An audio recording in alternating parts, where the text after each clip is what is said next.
Allow me to introduce myself. I am the last sane sports fan. I am a genius by trade.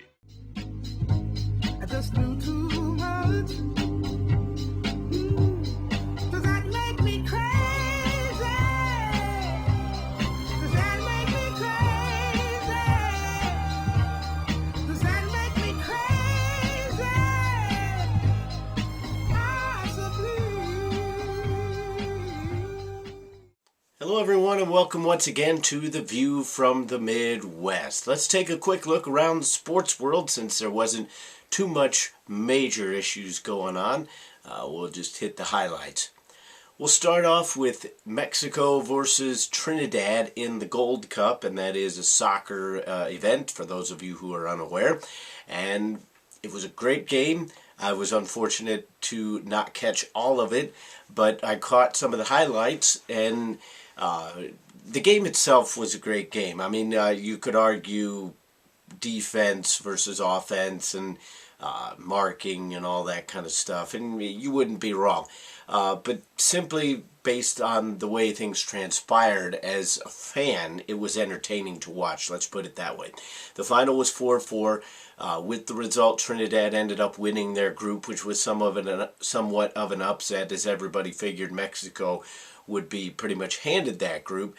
Trinidad was actually not expected to even get out of the group, so them winning it is an extra surprise. They were playing the game, obviously, just about any game, whether it's in Mexico or the U.S., Mexico is always going to be the home team, simply because their fans show up. And all credit goes to their fans for doing that. I don't know what their financial situations are. I'm not going to get into that, how they're getting tickets, can they afford them, blah, blah, blah. I'm not going to do a social economic show.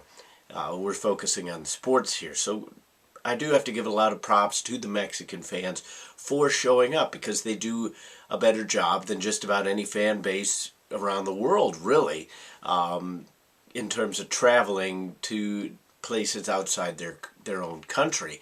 That being said, the United States has really caught up very quickly. The American Outlaws have done a great job snapping up tickets, getting their fan base out there, so that the U.S. has home games. We'll see if that comes true later on in the tournament. I fully expect it to, if the United States and Mexico both advance. But the main topic that I wanted to talk about is I'm going to take a lot of that credit away from the Mexican fan base. I'm not going to sit here and paint with a gigantic brush and say that it was everybody in the stadium and that it's any Mexican fan and any kind of thing like that. But there has to be a change in culture, because this is ridiculous. I'm tired of, it's mainly Mexican fans from what I have seen, but I do believe that it is other Latino countries or South American-based countries and what have you. You cannot throw things on the field. Now, there are white fans that do it. There are black fans that do it. There are fans of every persuasion that do it. They're all idiots. But it seems to be a gigantic culture within the Mexican fan base. There have been stories for years about the United States men's national team going down to play in Mexico. They had bags of urine thrown on them. They had batteries thrown at them. They had beer bottles thrown at them. I mean, these are dangerous projections when hurled from a high place down onto the field, and that's disgusting. First of all, it's disgusting even that you would sit there and take a plastic bag and fill it with your own urine. Secondly, it's disgusting that you would think that it's okay to throw it at somebody. I don't care what your culture is. There is absolutely no reason for there to be any kind of culture supporting this. And I don't care whether it's Germans, Mexicans, Jamaicans, I don't care who you are. This is unacceptable. It has to change. I mean, we have reached a point in our civilization as a human race to where we shouldn't be doing that, because that is basically animalistic. And I understand that there is a bit of mob mentality that plays into it, and that you get it in other sports to a degree when officials make bad calls and all of a sudden, well, the whole stadium's erupting, so all of a sudden you feel it within yourself to do that too. But this is not just mob mentality. There is something within those people's heads that says this is okay from the get-go. A lot of these fans will go into these matches with the intention of doing something like this. It doesn't necessarily have to be spurred on by any specific event. It's just a corner kick, random corner kick, middle of the game. Let's throw something at that player down there. That you cannot be doing that. Quite frankly, the FIFA, I don't know what I expect FIFA to do because they are pretty much powerless. But there has to be some organizational institution somewhere that has the power to do something about this. And if it means keeping tickets away from Mexican fans' hands, then that's the case. I'm not trying to keep anybody out of the stadiums, but you cannot be doing that. It's disgusting. It is animalistic. It has no place in civilization, quite frankly, regardless of sports. You just cannot be throwing things at people like that and endangering their well-being when they're out there trying to do a job. Next thing we're going to talk about is going to be another bit of a hot topic issue. I try to stay away from these kind of political type issues because this is supposed to be a sports show, an entertainment show. It's supposed to be just kind of about having fun.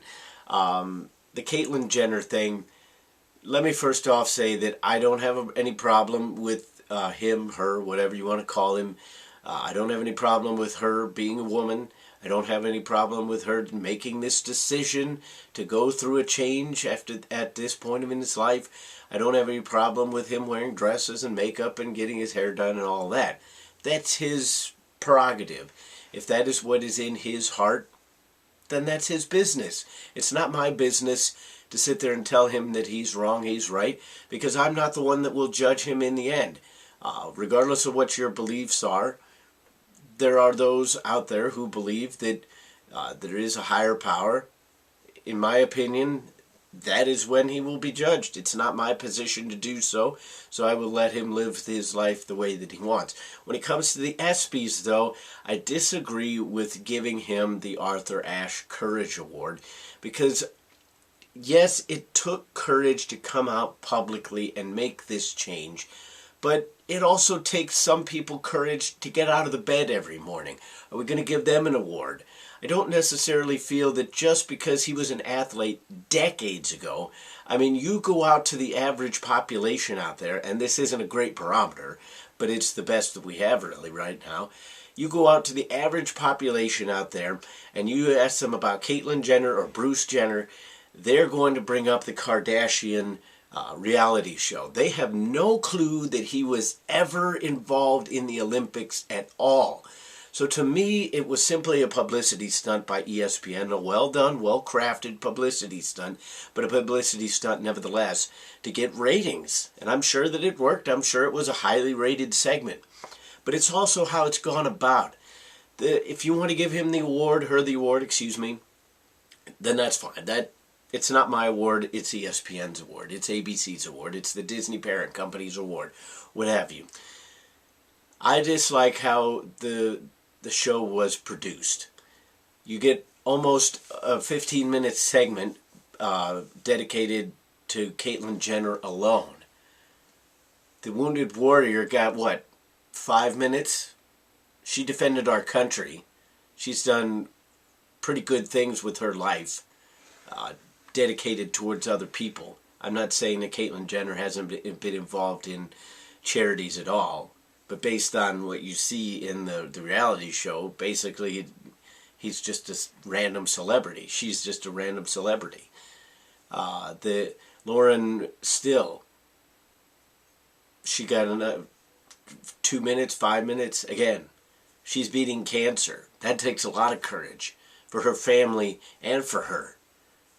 But we give a large, huge segment just because this person who hasn't been an athlete for decades has decided, well, she's going to be a woman now. Again, if that is her choice in life, that's fine. But not everything needs to be celebrated in that manner. I don't have any problem with them giving him an award, but I don't necessarily know that it needed to be the Arthur Ashe Courage Award. The recipients of that before have been in situations where to me personally, giving it to Caitlyn Jenner cheapens it a little bit.